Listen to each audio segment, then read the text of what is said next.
जय श्री कृष्णा। राधे राधे मेरे प्यारे भक्त जनों, आज आप सुनेंगे जाया एकादशी की व्रत कथा। जाया एकादशी की सभी को हार्दिक शुभकामनाएं करती हूँ।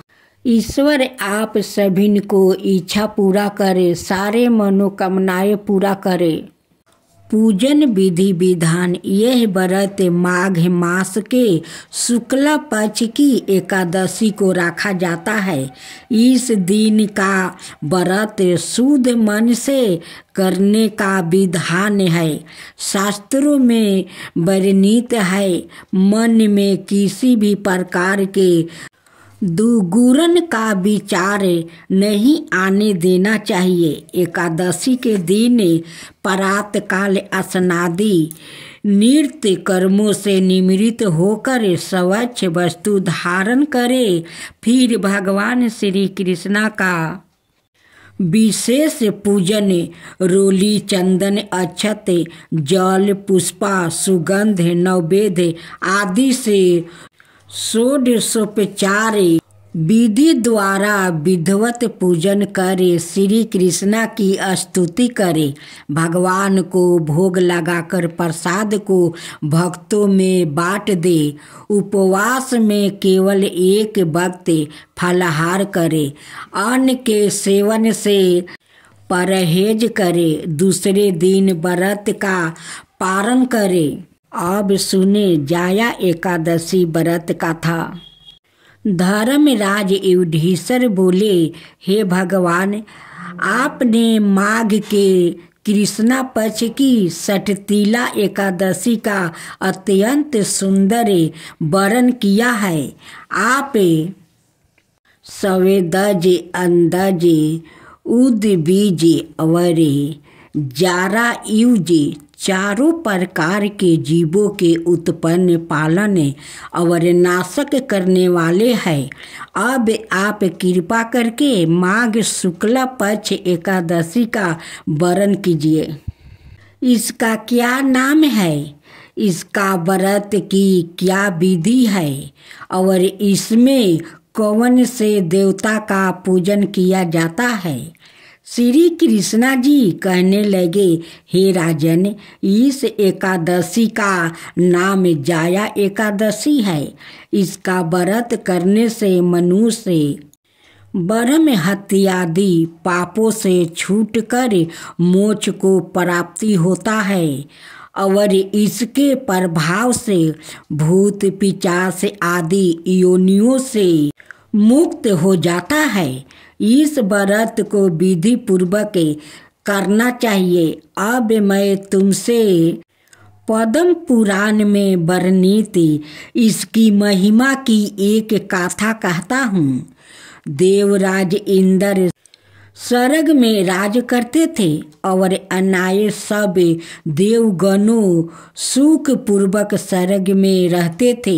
एक समय इंद्र अपनी इच्छा अनुसार नंदन वन में अप्सराओं के साथ विहार कर रहे थे और गंधर्व गान कर रहे थे। उन गंधर्वों में प्रसिद्ध पुष्पादंत और उसकी कन्या पुष्पावती और चित्रासेन और उसकी स्त्री मालिनी भी थी। मालिनी का पुत्र पुष्पावन और उसका पुत्र मलयावन भी उपस्थित थे। पुष्पावती गंधर्व कन्या मलयावन को देखकर उस पर मोहित हो गई और मलयावन पर काम बाण चलाने लगी। उसने अपने रूप, लावण्य और हावन भाव से मलयावन को वश में कर लिया। हे राजन, पुष्पावती भी अत्यंत सुंदरी थी। अब वो इंद्र को प्रसन्न करने के लिए गान करने लगी, परंतु परस्पर मोहित हो जाने के कारण उनका चित्त भ्रमित हो गया था। इनके ठीक प्रकार ना गाने और ताल सवार ठीक ना होने से इंद्र इनके प्रेम को समझ गया और उन्होंने इसमें अपना अपमान समझ कर उनको श्राप दे दिया।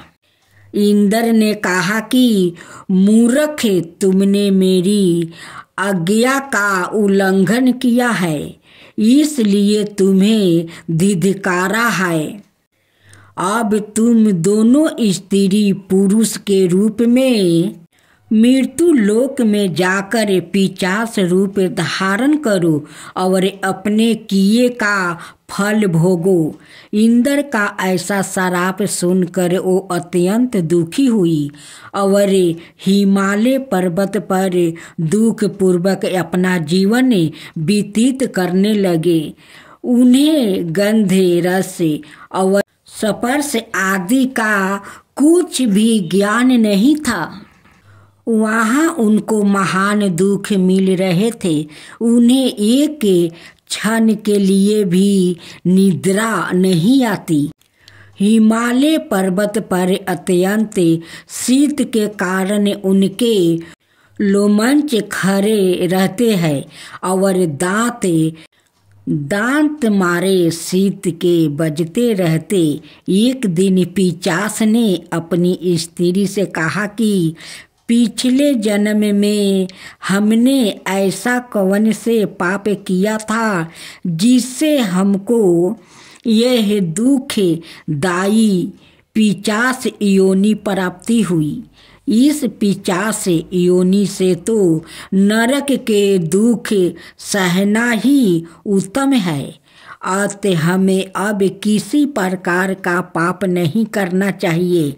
इस प्रकार विचार करते हुए वो अपने दिन व्यतीत कर रहे थे। दय योग से तभी माघ मास में शुक्ल पक्ष की जाया नाम का एकादशी आई। उस दिन उन्होंने कुछ भी भोजन नहीं किया और ना कोई पाप कर्म ही किया, केवल फल फूल खा कर ही दिन व्यतीत किया और साया समय महान दुख से पीपल के वृक्ष के नीचे बैठ गया। उस समय सूर्य भगवान अस्त हो रहे थे। उस रात को अत्यंत ठंड थी। इस कारण वो दोनों शीत के मारे अति दुखित होकर मृत्यु के समान आपस में चिपटे हुए पड़े रहे। उस रात्रि उनको निद्रा भी नहीं आई। हे राजन, जाया एकादशी के उपवास और रात्रि के जागरण से दूसरे दिन पराभात होते ही उनकी पिशाच योनि छूट गई। अत्यंत सुंदर गंधर्व और अप्सरा की देह धारण करे सुंदर वस्तु आभूषण से अलंकृत हो उन्होंने स्वर्ग लोक को प्रस्थान किया। उस समय आकाश में देवता और गंधर्व उनकी स्तुति करते हुए पुष्पा वर्षा करने लगा।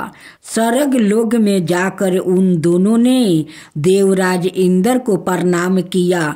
इंद्र उनको पहले रूप में देखकर अत्यंत आश्चर्यचकित हुआ और पूछने लगा कि तुमने अपनी पिशाच योनि से किस प्रकार छुटकारा पाया, सो सब बतलाओ।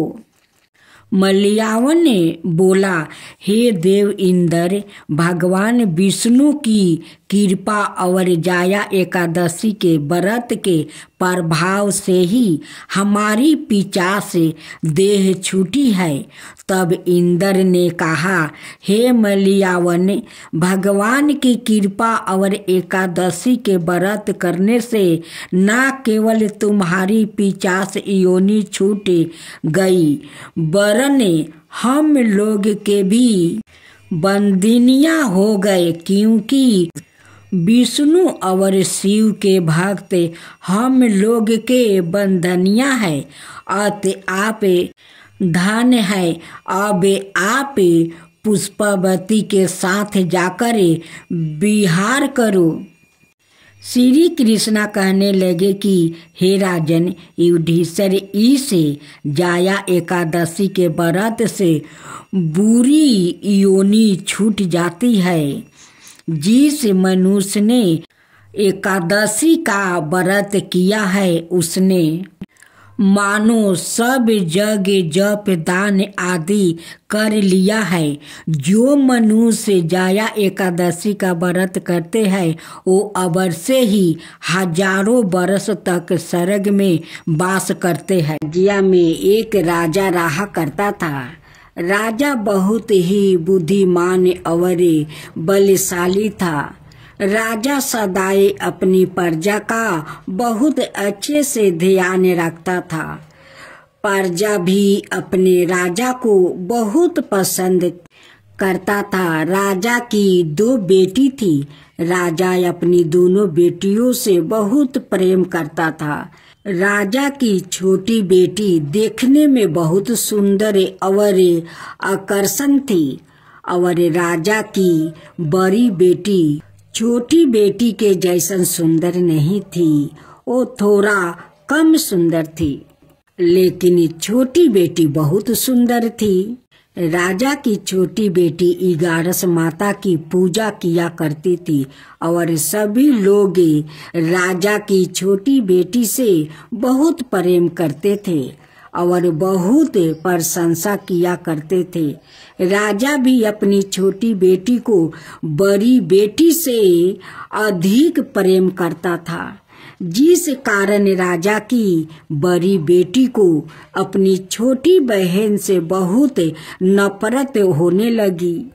राजा की दोनों बेटी जब बड़ी हो गई तब एक पड़ोस राजा में रहने वाला राजकुमार राजा की बड़ी बेटी के लिए रिश्ता लेकर आया। लेकिन जैसे ही उस राजकुमार की नजर राजा की छोटी बेटी पर पड़ी तो वो राजकुमार राजा की छोटी बेटी पर आकर्षण हो गया और उसे पहली नजर में प्रेम कर बैठा। उस राजकुमार ने राजा की बड़ी बेटी के साथ विवाह करने से मना कर दिया और उसने राजा से कहा कि मैं आपकी छोटी बेटी से विवाह करना चाहता हूँ। जिसके बाद राजा की बड़ी बेटी यह देखकर अपनी छोटी बहन से बहुत क्रोधित हो गई और राजा की बड़ी बेटी ने अपनी छोटी बहन को अपना सबसे बड़ा दुश्मन मान लिया। राजा की बड़ी बेटी ने अपनी छोटी बहन से बदला लेने का निर्णय लिया, जिसके लिए उसने अपनी छोटी बहन को जान से मारने का प्रयत्न बनाया। राजा की बड़ी बेटी ने अपनी छोटी बहन को मारने के लिए सबसे पहले एक लड्डू में जहर मिलाकर अपनी छोटी बहन को दे दिया और उसको लड्डू खाने के लिए कहा। लेकिन लड्डू खाने के बाद भी छोटी बहन को कुछ नहीं हुआ। बड़ी बहन यह देखकर बहुत आश्चर्यचकित हो गई, लेकिन बड़ी बहन ने हार नहीं मानी और उसने जब रात में छोटी बहन अपने कमरे में सो रही थी तब एक मटके में सांप रखकर उसे कमरे में छोड़ दिया। लेकिन सांप भी छोटी बहन का कुछ नहीं कर पाया। जिसके बाद बड़ी बहन ने अपनी छोटी बहन से कहा कि चलो हम लोग कुएं में से पानी भर कर लाते हैं। जिसके लिए वो अपनी छोटी बहन को पानी भरने के बहाने कुएं के पास ले गई और उसने अपनी छोटी बहन को कुएं में धक्का दे दिया। लेकिन छोटी बहन को तब भी कुछ नहीं हुआ, क्योंकि हर बार 11 माता उसकी रक्षा कर रही थी और उधर बड़ी बहन अपने सारे प्रयासों के बाद असफल हो रही थी, जिससे वो बहुत क्रोधित होती जा रही थी। फिर उसने अपनी छोटी बहन के पास जाकर उससे खुद ही पूछा कि मेरी छोटी बहन, तुमको पता है भगवान ने सबकी मृत्यु के एक निश्चय समय पर लिखी हुई है, और कैसे तुम्हारी मृत्यु होगी, क्या यह तुम जानती हो? तब छोटी बहन ने अपनी बड़ी बहन को बताया कि हाँ, मैं तो जानती हूँ मेरी मृत्यु कैसे होगी। छोटी बहन से यह सुनकर बड़ी बहन मन ही मन बहुत प्रसन्न होने लगी और उसने अपनी छोटी बहन से कहा कि तो मुझे अपनी मृत्यु का राज बताओ। छोटी बहन ने अपनी बड़ी बहन से कहा कि मेरी मृत्यु तो एक तोते में है, जो तोते के गले में एक हार है, उससे मेरी मृत्यु होगी। जब तक कोई भी बेअक्ल तोते को मार कर वो हार अपने गले में पहनेगा तो मैं मूर्छित हो जाऊंगी, और जैसे ही उस हार को अपने गले से उतारेगा तो मैं वापस से जीवित हो जाऊंगी। अपनी छोटी बहन की मृत्यु का राज जानकर बड़ी बहन बहुत खुश हो गई और उसने अपनी छोटी बहन को मारने के लिए उसके पालतू तोते को ढूंढना शुरू कर दिया। और छोटी बहन को इस बात का आभास हो गया था कि कोई उसकी जान लेना चाहता है, जिसके लिए वो अपने पिताजी के पास गई और उसने अपने पिताजी से कहा कि पिताजी, मेरी मृत्यु के बाद आप मुझे जलाइएगा मत, बल्कि आप मुझे अपनी पुरानी वाली हवेली में एक पलंग में लेटा कर छोड़ दीजिएगा। अपनी छोटी लड़की की यह बात सुनकर राजा बहुत आश्चर्यचकित हो गया। राजा ने अपनी छोटी बेटी से पूछा, बेटी, तुम यह क्या कह रही हो? तब राजा की छोटी बेटी ने बताया, पिताजी, समय किसी के लिए नहीं रोका है, कब क्या हो जाए किसी को कुछ पता नहीं है। और फिर राजा ने अपनी छोटी बेटी से कहा कि तुम ऐसी बातें क्यों कर रही हो? 2-3 दिन में तो तुम्हारा विवाह है। लेकिन छोटी बेटी ने अपने पिताजी को ऐसा करने पर मजबूर कर दिया और उसने वचन ले लिया। राजा ने भी अपनी छोटी बेटी की बात स्वीकार कर ली और 2-3 दिनों के बाद जब शादी का समय आया तब राजकुमार बारात लेकर राजा के घर आया और राजकुमार और राजा की छोटी बेटी का विवाह शुरू हो गया। जैसे ही राजा की छोटी बेटी राजकुमार के साथ फेरे लेना शुरू करती है तो उसकी बड़ी बहन अपनी छोटी बहन के कमरे में जाकर उसके तोते को पकड़ लेती है और उसको जान से मार देती है। तोते की गले में जो हार था उसको अपने गले में धारण कर लेती है। जैसे ही बड़ी बहन उस हार को अपने गले में धारण करती है तो उधर छोटी बहन 3.5 ही फेरे ले पाती है और वही पर बेहोश होकर गिर जाती है। जिसके बाद राजा ने बड़े बड़े हाकिमों को बुलवाया और अपनी छोटी बेटी का इलाज करने के लिए कहा। राजा की बात सुनकर वेद ने छोटी बेटी को जब चेक किया तो राजा को बताया कि आपकी छोटी बेटी ना तो जीवित है और ना ही मरी हुई है। यह मैं ऐसा पहली बार देख रहा हूँ। राजा ने वेद और हाकिम को यह बात बाहर बताने से मना कर दिया और उनको कहा कि अगर तुमने यह बात किसी को बाहर बताई तो हम तुम्हें फांसी दे देंगे। राजा ने अपनी छोटी बेटी को पुराने महल में जाकर एक पलंग में लेटा दिया और वहां पर कुछ सैनिक को तैनात कर दिया। वापस अपने महल पर आ गया।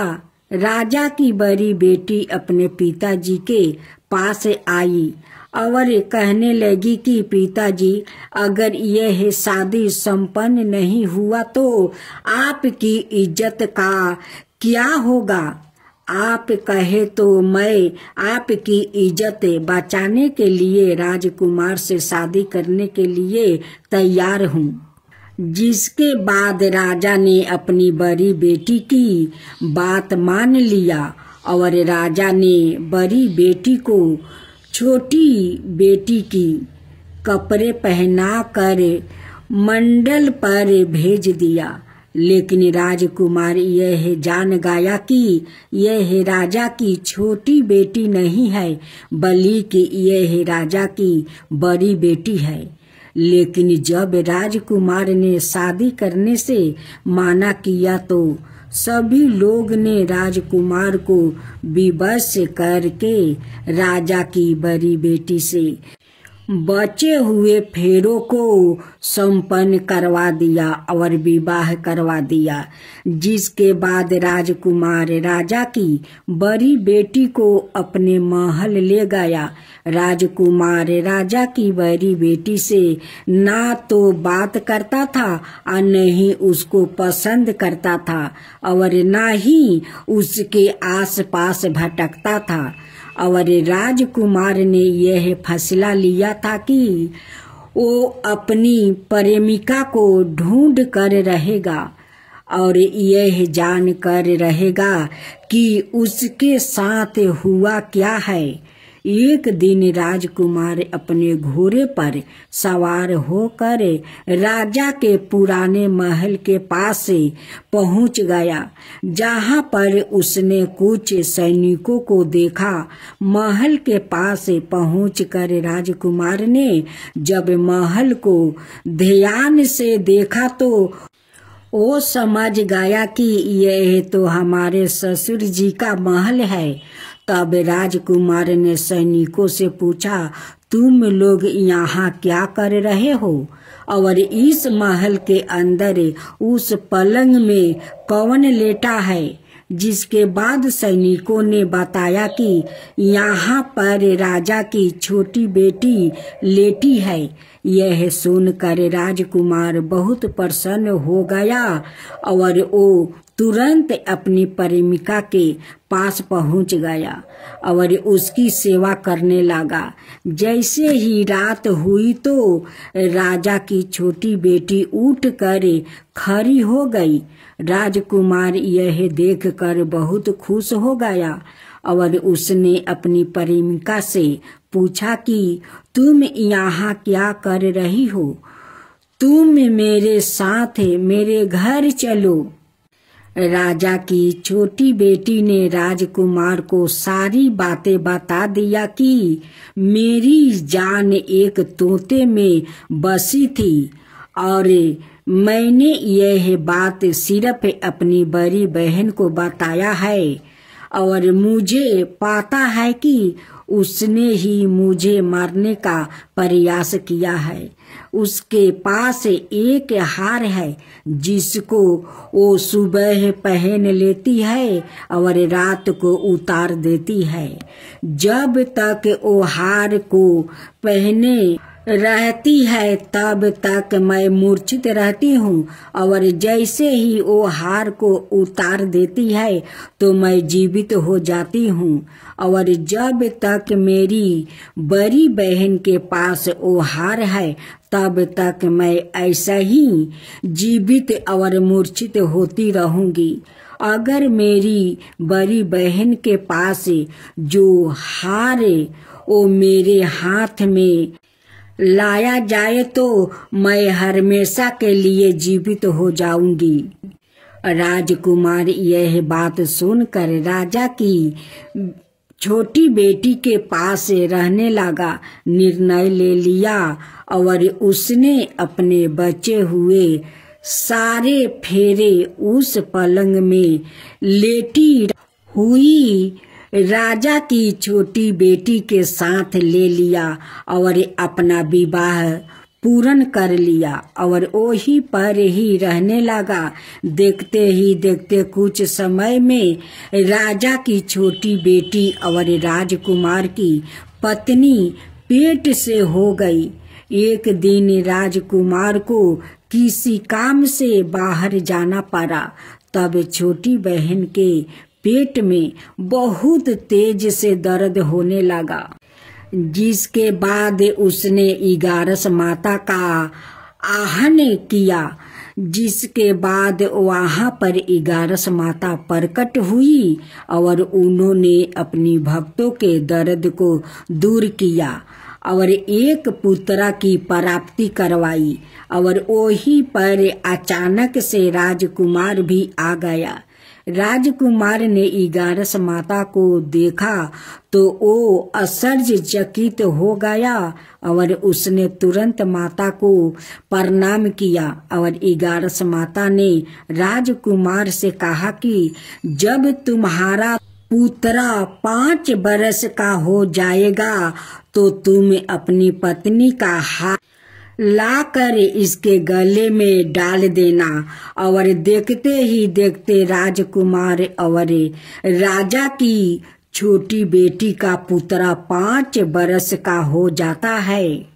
तो राजकुमार अपने बेटे से कहता है कि बेटा, मैं कुछ काम से बाहर जा रहा हूँ, तुम अपनी माता का ध्यान रखना। और वहाँ से चला जाता है।